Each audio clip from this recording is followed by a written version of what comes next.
Princess Lirelei of the Vorthan Empire stood at the bridge viewport of her flagship, watching the blue-green marble of Earth grow larger through the reinforced crystalline window.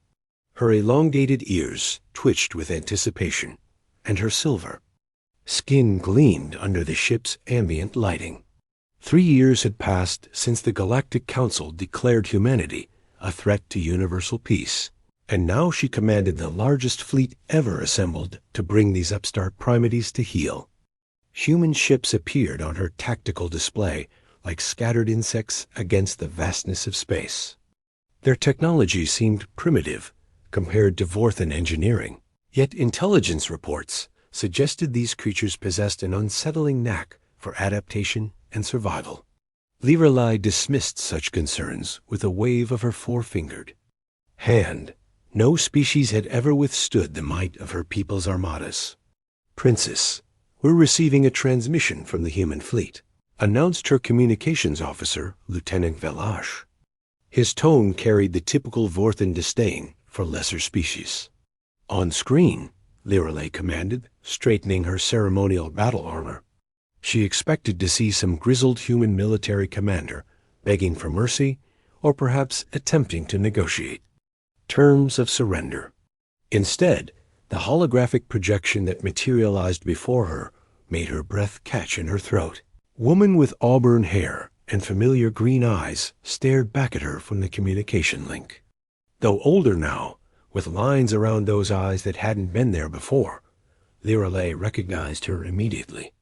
The same determined expression, the same slight tilt of the head when concentrating, the same warm smile that had once made a lonely alien princess feel welcome in a strange academy far from home.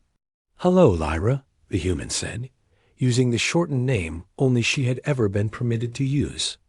"It's been a long time." Admiral Rebecca Torres had expected many things when she accepted command of Earth's hastily assembled defense fleet, but facing her old roommate from the Galactic Military Academy certainly hadn't been among them. The years fell away as she looked at Lirelei's distinctive features on her command screen. They had been inseparable during their 2 years at the Academy, studying together, training together, sharing dreams of peaceful exploration among the stars. "Rebecca," Lirelei's voice carried across the void, tinged with an emotion the Vorthan Princess rarely allowed herself to display. "I should have known the humans would choose their most capable commander for this engagement." The bridge crew on both ships watched in stunned silence as their leaders regarded each other across the battlespace.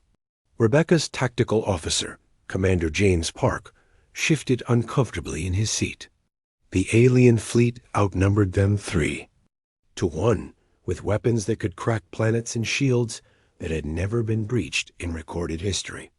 "I suppose congratulations are in order," Rebecca said carefully.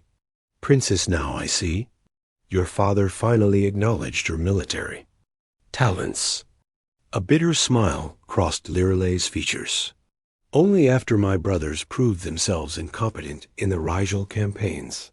But enough pleasantries, Rebecca. You know why I'm here." "I know why you think you're here," Rebecca replied. "The question is whether you're willing to listen to the truth before you glass our cities." Lirelei's tactical display showed her fleet in perfect formation, weapons charged and ready. A single command from her would unleash devastation that would end human civilization in minutes. Yet she found herself hesitating, memories of late-night conversations in their academy dormitory flooding back. Rebecca had always possessed an uncanny ability to see situations from angles others missed. "The Council's evidence was quite clear," Lirelei said, though her tone lacked its earlier conviction. "Human expansion threatens established trade routes. Your military buildup suggests aggressive intentions toward peaceful neighbors." Rebecca leaned forward in her command chair. "Lyra, when have humans ever been the aggressors in galactic politics? We're building defenses because 3 separate species have attempted to colonize our outer systems in the past decade. Every single human military action has been defensive in nature."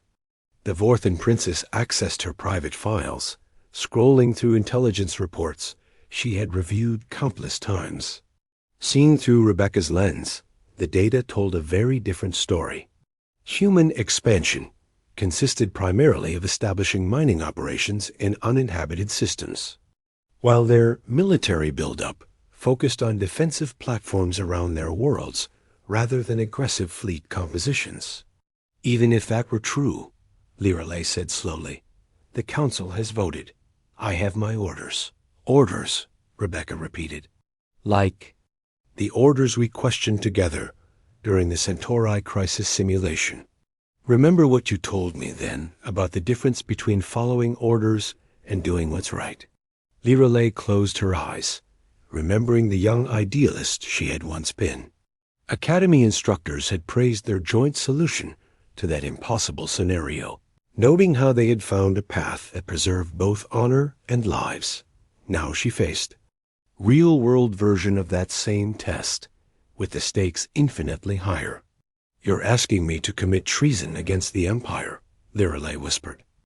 I'm asking you to commit to the principles we swore to uphold when we graduated, Rebecca countered. Protection of innocent life, pursuit of justice, and the courage to stand against tyranny, even when it wears the face of legitimate authority. Silence stretched between the two fleets as Lirelei wrestled with her conscience. Her crew waited for orders that could end the battle before it began. Behind Rebecca, her own officers prepared for what seemed like certain annihilation, yet their faces showed the same determined resolve their admiral displayed. Finally, Lirelei spoke. Stand down weapons, she commanded her fleet. All ships maintain position but power down offensive systems. Lieutenant Velash spun around in shock. Princess, the Council will demand an explanation for any delay in our mission. Then we shall provide them with the truth, Lirelei declared, her voice carrying the authority of royal blood and hard-earned military command. I'm ordering a full investigation into the intelligence used to justify this expedition. If humans truly pose a threat to galactic peace, evidence should withstand scrutiny. Rebecca felt tension she hadn't realized she was carrying flow out of her shoulders. Thank you, Lyra. For what it's worth, I think you're making the choice that young princes who dreamed of exploring unknown worlds would be proud of. Perhaps, Lirelei mused, though I suspect my father will be considerably less pleased. I may find myself in need of political asylum before this matter concludes. A genuine smile crossed Rebecca's face for the first time since the alien fleet had appeared in their system. Earth could always use someone with your tactical expertise. Our defense forces have expanded considerably, but we're still learning the finer points of fleet coordination. 3 days later, joint human-Vorthan investigation teams uncovered evidence of systematic intelligence, manipulation by rival species seeking to eliminate human competition in contested sectors. The Galactic Council formally censured the conspirators and issued a public apology to Earth's government.